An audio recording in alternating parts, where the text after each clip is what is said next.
মৰমৰ ছাত্ৰ-ছাত্ৰীসকল যোৱা ক্লাছতো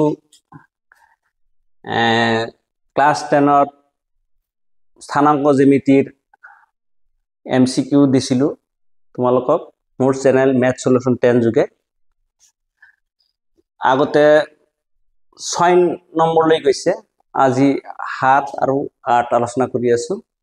7ত আছে দুটা বিন্দু a cos 25 0 আৰু 0 a cos 65 ৰ মাজত দূৰত্ব হ'ব a 2a 3a ইয়াত ওপৰৰ এটাও নহয় ওপৰৰ এটাও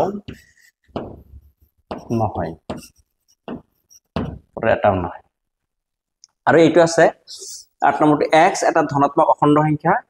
দুটা বিন্দু p x2 আৰু q 3 - 6 ৰ মাজত দূৰত্ব 10 একক তেন্তে x =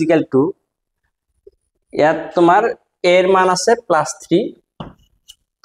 b -3 ইয়াতে c 9 d -9 এতিয়া আমি এই দুটা অলপ কৰি চাও তোমালোকে চোৱা এতে তোমালোকে এটা কথা মন দিবা বৰ্তমান যেটো শিক্ষা নীতি চলি আছে যিবিলাক কোৱেশ্চন প্যাটাৰ্ন অনুযায়ী MCQ যিখিনি আছে এখিনি কিতাবৰ পৰা ডাইৰেক্ট নহয় মানে ডাইৰেক্ট কোৱেশ্চন বিলাক নাথাকিব কিতাবৰ আধাৰ লৈ কোৱেশ্চন বিলাক অন মেকিং হোৱাৰ সম্ভাৱনা অধিক বেছি ধৰক 45টা তোমাৰ MCQ আহিলে কম 40টা কোৱেশ্চনে বনোৱা থাকিব কিতাবৰ আধাৰতে বনাব কিতাবৰ কোৰ্সৰ আধাৰতে বনাব কিন্তু গোটেই 40টা কোৱেশ্চন বনাই থাকব গতি তুমি কনসেপ্ট ক্লিয়াৰ কৰিব লাগিব MCQ ত ভাল মাৰ্কস থাকিবলৈ হলে তুমি কনসেপ্ট ক্লিয়াৰ কৰাৰ বাহিৰে কোনো গতি নাই এটা চোৱা আমি এই বিন্দুটোকে আমি A ধৰু এই বিন্দুটোকে আমি A ধৰু আৰু এই বিন্দুটোকে আমি B ধৰু তেন্তে এইটো কি হ'ব এইটো x1 এইটো y1 এইখিনি হ'ব x2 এইটো হ'ব y2 আমাৰ দূৰত্বৰ সূত্ৰ পাইছো আমি স্থানাঙ্ক জ্যামিতিত দূৰত্বৰ সূত্ৰটো কি আছিল ab তাৰ মানে ab মানে কি ধৰিলে এই বিন্দুটোৰ নাম দিলো আমি ইয়াত a ডাঙৰ ফলা a আৰু এই বিন্দুখিনিৰ নাম দিলো এই বিন্দুটোৰ নাম দিলো ইয়াত b তেন্তে দূৰত্ব কি হ'ব ab হ'ব দূৰত্ব হ'ব ab ab এৰ সূত্ৰ দূৰত্বৰ সূত্ৰটো ab তোমাৰ কি আছে ab আছে x1 - x2 square plus y1 - y2 square এরকম আছে এটা তুমি জায়গায় জায়গায় বহাই দিয়া এই তোমার x1 এর জায়গা কি হবে x1 এর জায়গা এইটো হবে x1 এর জায়গা হবে a cos 25 মাইনাস x2 জায়গা কি আছে x2 জায়গা আছে 0 x2 জায়গা 0 আছে বলতে এনেকে কি হবে স্কয়ার হবে প্লাস ইয়াত y1 - y2 y1 কি আছে সোয়া এই যে এইটো যেনেকে x1 এইটো x2 এইটো y1 এইটো কি আছে y2 y1 এর জায়গা আছে তোমার কি 0 মাইনাস y2 জায়গা হবো a cos 65 a cos 65 এটা তুমি চাবা এই -0 এটা তো -0 করলে তো কি হবে তেন্তে এই স্কয়ারটি এই দুটার উপর হয়ে যাব a স্কয়ার হবে এর উপর a স্কয়ার হবে আর এটা হবে cos স্কয়ার 25 প্লাস হবে এই 0 মাইনাস 8 স্কয়ার আছে এই 0 প্রায় এটা যদি মাইনাস করে যদি দেয়া যায় তোমার এই -2 স্কয়ার করলে প্লাস হয়ে যায় এই -2 স্কয়ার কারণে কি হবে প্লাস হবে তাই আমি প্লাস 2 নিয়ে লিখিলো এটা কি হবে এর উপর স্কয়ার a স্কয়ার হবে আর এটা cos square cos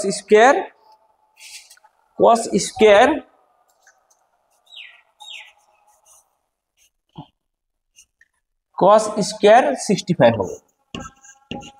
cos square 65 হবে এতিয়া তুমি এতিয়া তুমি এই a স্কয়াৰটো কমন লোৱা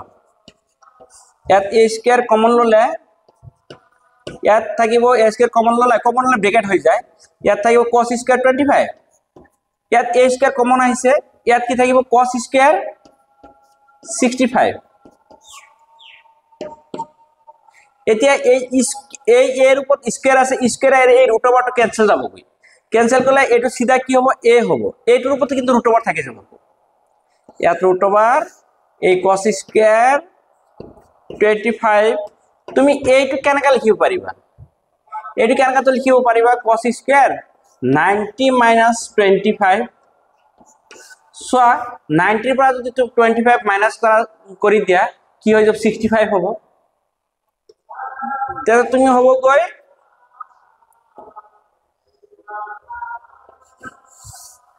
এর cos স্কয়ার 25 এর cos 90 মাইনাস থিটা টা সূত্র আছিল যে কি হয় sin থিটা হৈ যায় ইয়াত cos স্কয়ার আছে কতিয়াত কি হ'ব sin স্কয়ার হ'ব স্কয়ার কি হ'ব 25 হ'ব এইখিনি sin square 25 plus cos square 25 এটা সূত্র হৈ গল সূত্রটো মানে কি 1 হ'ব এইখিনি গুটেইখিনি 1 হ'ব আৰু ইয়াত কি আছে ৰুট ওভাৰ আছে 1 ৰ ৰুট ওভাৰ কৰিলে কি 1 এ হয় 1 আৰু a পূৰণ কৰিলে কি হ'ব a হ'ব এটি আনসারটো কি হ'ব a হ'ব আনসারটো a এতিয়া তুমি 8 নম্বৰলৈ আহা ইয়াত কৈছে যে x এটা ধনাত্মক অখণ্ড সংখ্যা দুটা বিন্দু px2 আৰু q3 - x ৰ মাজৰ দূৰত্ব 10 একক তেন্তে x ৰ মানটো ওলাব লাগে মানে x = এইটো দিছে মানে x ৰ মান ওলাব লাগে তুমি এইটো নিচিনা কয় ইয়াত জনকে এইটো আমি a বিন্দু ধৰিছো এইটো b বিন্দু ধৰিছো তেতিয়া কি হৈছে ab হৈছে ইয়াত আমি এইটো দিয়ে আছে ধৰিব নালাগে p দিয়া আছে ইয়াত কি দিয়া আছে q দিয়া আছে আমি জনকে ইয়াত ab লিখিছো তুমি ইয়াত কি লিখিবা এতে pq লিখিবা এইটো সূত্র সেম আহিব এইটো সূত্র সেম আহিব মন দিবে এমসিকিউ যেহেতু কৰিবে এটা মুখে মুখে পাৰা হ'ব লাগিব তে মুখে মুখে পাৰাটো কিমান এক্সপাৰ্ট হ'ব লাগিব তুমি এইবিলাক অঙ্ক এবাৰ দুবাৰ কৰতে তোমাৰ হেৰি মুখে মুখে পাৰা ক্যাপাসিটিটো আহি যাব তুমি একবাৰতে যে মুখে মুখে পাৰিবা এটা কথা নহয় এতিয়া মই যদি তোমালোকক মুখে মুখে পাৰা দেখাও তোমালোক নুবুজিবা সেইকাৰণে মই কি কৰি দিব লগা হৈছে এতিয়া তোমাৰ এইটো সূত্ৰটো হৈছে x1 - x2 স্কয়ার প্লাস এটি কি হবে y1 - y2 স্কয়ার মন দিবা x1 এর জায়গাত কি আছে এটি x1 x এর জায়গাত x আছে x x2 এর জায়গাত কি আছে 3 আছে স্কয়ার y1 এর জায়গাত কি আছে 2 আছে y1 এর জায়গাত কি আছে 2 আছে আর এই মাইনাস আর এই মাইনাস কি হয়ে যাবে প্লাস হয়ে যাবে প্লাস কি হবো 6 স্কয়ার হবো মন দিবা এই যে কইছে p আর q এর মাজৰ দূৰত্ব কিমান গৈছে 10 তে p আর q এর দূরত্ব তো 10 ই হবো তে একি জায়গা তুমি কি বহাই দিয়া 10 বহাই দিয়া তে আর তুমি কি করে দিও পারা এই পিনে স্কয়ার করে দিয়া 10 স্কয়ার দুই ফালে স্কয়ার করিলা দুই ফালে স্কয়ার এটা কি 2 আর 6 যোগ করলে 8 হবে 8 উপর স্কয়ার দুই ফালে স্কয়ার করিলা এই ফালে স্কয়ার করলে এই ফালে স্কয়ার করিলা তেতে 10 স্কয়ার মানে 10 পর্যন্ত কিমান হবে 100 হবে মন দিবা আর এত স্কয়ার এই রুট ওভারটা ক্যান্সেল হবে স্কয়ার আর রুট ওভার ক্যান্সেল হবে এত কি থাকিব x - 3 স্কয়ার থাকিব এটি কি হবে 8 কোণ কি হবে 64 হবে তুমি এই 64 টু প্লাস এপিনে হলে কি হবে মাইনাস হবে এটা জানা আছে না লিখা লিখিলো এইটোৰ পৰা বিয়োগ কৰা 36 হ'ব এটি কি হ'ব x - 3 স্কয়াৰ হ'ব এইটোৰ পৰা বিয়োগ 36 হ'ব এতে তুমি যদি এই স্কয়াৰটো উঠাই দিয়া এই 36 তুমি কেনেকা লিখিব পাৰিবা 36 তুমি কি লিখিব পাৰিবা 6 স্কয়াৰ লিখিব পাৰিবা এই 100 পৰা 64 100 পৰা 64 মাইনাস কৰিলে 36 হয় 36 তুমি কেনেকৈ লিখিব পাৰিবা 6 স্কয়াৰ লিখিব পাৰিবা 6 স্কয়ার লিখিলে ইয়াত স্কয়ার কি হ'ব কেনসেল যাব 6 ইয়াত কি হ'ব x - 3 -3 এপিনে মাইনাস এপিনে কি হ'ব প্লাস হ'ব 6 + 3 এপিনে কি থাকিব x থাকিব তে x কি হ'ব 9 হ'ব x কি হ'ব 9 হ'ব আবার 9 কোনটা आंसर সি নম্বৰ आंसर তে তুমি এইখিনি মুখে মুখে যদি পৰীক্ষাত আহে মুখে মুখে পাৰা হ'বৰ কাৰণে তুমি এটো কেবা বাৰো বুজি পোৱা কৈ কৰিব লাগিব কৰাৰ পিছতহে তুমি এক্সপাৰ্ট হ'ব পাৰিবা তো মানে ডাইৰেক্ট কৰিব পাৰা হ'বা মানে ফটকে মোৰ চেনেলৰ নাম ম্যাথ সলিউশন 10 মৰমৰ ছাত্ৰীসকল মোৰ চেনেলটো যদি ভাল লাগে অলপ শেয়াৰ লাইক কৰিবা আৰু বেলেগক শেয়াৰ দি বেলেগক সহায় লবৰ কাৰণে সুযোগ কৰি দিবা থ্যাংক ইউ